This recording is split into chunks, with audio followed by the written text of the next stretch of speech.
ఆత్మజ్ఞాని ఎలా ఉంటాడు? ఆత్మజ్ఞాని ఎలా ఉంటాడు అని చెప్పుకునే క్రమంలో భోగములందు ఇచ్చే కలవాడు సంసారంలో ఉంటాడు. భోగములందు ఇచ్చే కలవాడు సంసారంలో ఉంటాడు. ముక్తిని కోరేవాళ్ళు కనపడతా ఉంటారు. ఏమండి, వీళ్ళు ముక్తి మార్గంలో తిరుగుతూ ఉంటారు.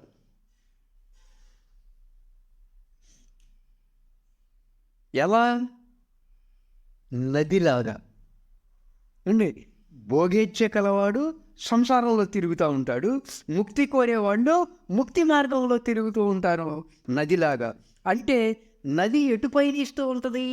సముద్రం వైపు పయనిస్తున్నట్లుగా వీళ్ళు పయనిస్తూ ఉంటారు. కానీ ఎప్పుడూ నది నదిలాగానే ఉంటుంది. వీళ్ళు అలాగే ఉంటారు. ఏమండి, భోగములందు ఇచ్చ ఉన్నాళ్ళు సంసారంలోనే ఉంటారు.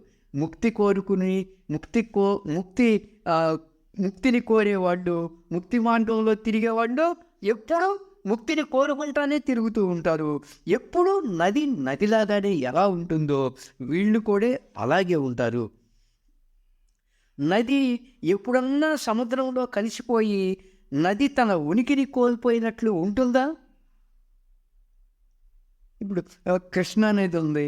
కృష్ణా నది ఎప్పుడన్నా సముద్రంలో కలిసిపోయి నా ఉనికిని కోల్పోయినట్లు ఉందా? దానికేమన్నా?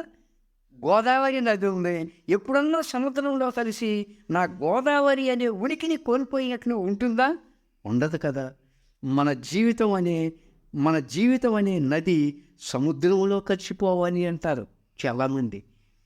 కానీ ఎప్పుడు చూసినా నదిలాగానే ఉంటుంది. ఎప్పుడు చూసినా నదిలాగానే ఉంటుంది. వాళ్ళు ఎప్పుడు నదిలాగానే ఉంటారు. భోగేచ్ఛగల వాళ్ళు దాంట్లోనే సంసారంలోనే తిరుగుతూ ఉంటారు. మోక్షేచ్ఛగల వాళ్ళు మోక్షం కోసం అనేక రకాలుగా తిరుగుతూనే ఉంటారు. సముద్రంలో కలవడానికి వెళ్తున్నాను అంటుంది నది. ఎక్కడికి వెళ్తున్నావు అమ్మా కృష్ణ? ఎక్కడికి వెళ్తున్నావు అమ్మా గోదావరి అంటే సముద్రంలో కలవటానికి వెళ్తున్నాను అంటుంది. కానీ మనకి ఎప్పుడని నది నదిలాగానే ఉంటుంది. నదిలాగానే కనపడతా ఉంటుంది మనకి. మొత్తం ఎన్ని సముద్రంలో కలవడం అనేది ఎక్కడా ఉండదు. అంటే ఆ ఉత్సాహం, ఆ ఉత్సుకతతో ముక్తి మార్గంలోకి వెళ్తున్నట్లుగా ప్రవహిస్తూ ఉంటుంది. ఎంతో ఉత్సాహంగా ప్రవహిస్తూ ఉంటుంది నది. ఏంట్రా ఇంత ఉత్సాహంగా ప్రవహిస్తూ ఉంటుంది అంటే సముద్రంలో కలవటానికి వెళ్తున్నట్లుగా ఎంత ఉత్సాహంతో ఉంటుందో ముక్తి మార్గంలోకి వెళ్ళేవాళ్ళు, భోగేచ్ఛలోకి వెళ్ళేవాళ్ళు కూడా ఎంత ఉత్సాహంతో సంసారంలోకి ముక్తి మార్గాన్ని పట్టుకుని తిరుగుతూ ఉంటారు. ఇది ముక్తి మార్గములో వెళ్ళే వాళ్ళ పరిస్థితి, భోగేచ్ఛ సంసారంలో వెళ్ళే వాళ్ళ పరిస్థితి. అలా అని సంసారంలో ఉండేవాడు భోగేచ్ఛలోనే ఉంటాడు. భోగాల్ని అనుభవిస్తూ ద్వంద్వాల్లోనే ఉంటాడు. మోక్షాన్ని కోరేవాడు మోక్షాన్ని కోరుతూ నదిలాగానే ఎప్పుడూ ద్వంద్వాల్లోనే ఉంటాడు. కానీ ఆత్మజ్ఞాని ఎలా ఉంటాడు? భోగాలపైన కానీ మోక్షాలపైన కానీ రెండిటిపైన ఆత్మజ్ఞానికి ఆసక్తి ఉండదు. అంటే సంసారి ఎలాగైతే భోగేచ్ఛతో ఉంటాడో అటువంటి భోగేచ్ఛ ఆత్మజ్ఞానికి ఉండదు. అలాగే నేను ముక్తిని పొందాలి అని జీవితం సాగిస్తూ ఉంటారు. లోకంలో ఎక్కడికెక్కడికో తిరుగుతూ, ఎవరెవరి దగ్గరికో తిరుగుతూ, ఎన్నాళ్ళ నుంచో నేను ముక్తిని పొందాలి అని జీవితం సాగిస్తూ కూడా ఉంటారు. భోగ ఇచ్చ, మోక్ష ఇచ్చ. ఆత్మజ్ఞానికి ఈ భోగేచ్ఛ ఉండదు, మోక్షేచ్ఛ ఉండదు. మహాత్ములారా, అటువంటి మహాశయుడు చాలా అరుదుగా కనిపిస్తాడు. అటువంటి ఆత్మజ్ఞాని చాలా అరుదుగా కనిపిస్తూ ఉంటాడు.